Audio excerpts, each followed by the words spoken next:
So for the fish ghashi, we're going to use about 8 to 10 bedgi chilies, an amla or gooseberry sized ball of tamarind, half a teaspoon of coriander seeds, 1/4 teaspoon of methi seeds, and a pinch of haldi.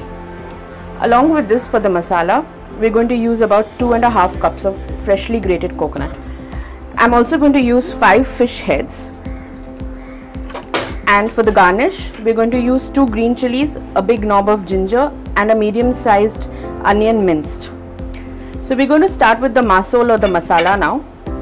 For that, we're going to put about a teaspoon of oil into the kadai, and we're going to start frying off the chilies first.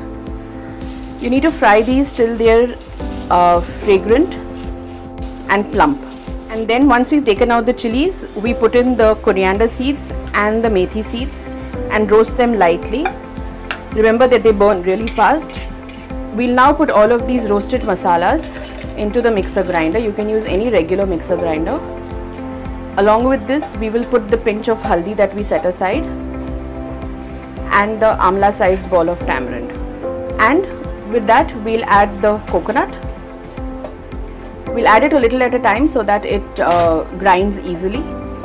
And I will also be adding a little water, which you can use from the coconut itself. So this is the consistency that we require. I've had to add a little more water to get this consistency, but it has to be as fine a paste as possible. So now we proceed to the next step. Put in a little oil. So traditionally we use coconut oil in this, but you can use any unflavored oil. So a normal vegetable refined oil works. And we're going to now add the masala into the hot pan that is already got the oil in it.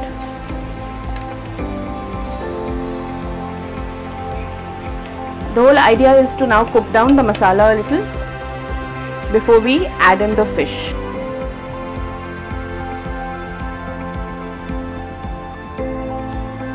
I'm going to put in some more water and clean out the jar, and this forms the base of our masala. Putting in the fish now. So it's going to cook in the masala as the masala cooks itself. We're going to, because the fish has a little salt and haldi to it already, we are not going to add salt at this point. We're just going to let it stew in the masala, and then we will adjust the salt later on.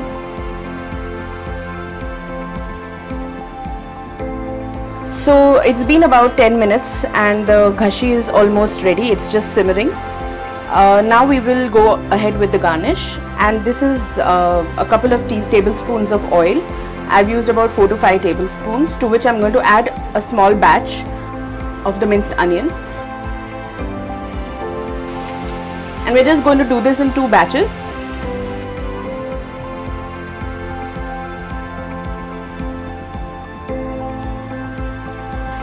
And let this cook till it is a nice golden brown, almost like a birista. While that's happening, let's see how the ghashi is proceeding. It is simmering right now.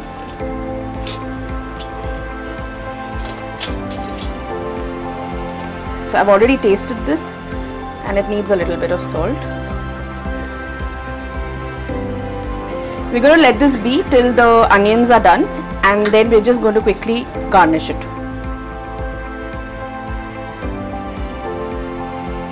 So you want the onions to be nice and golden brown, and while it is hot, we're going to put it over the curry, and to that we're going to add the slivers of green chilies and ginger that we cut up earlier.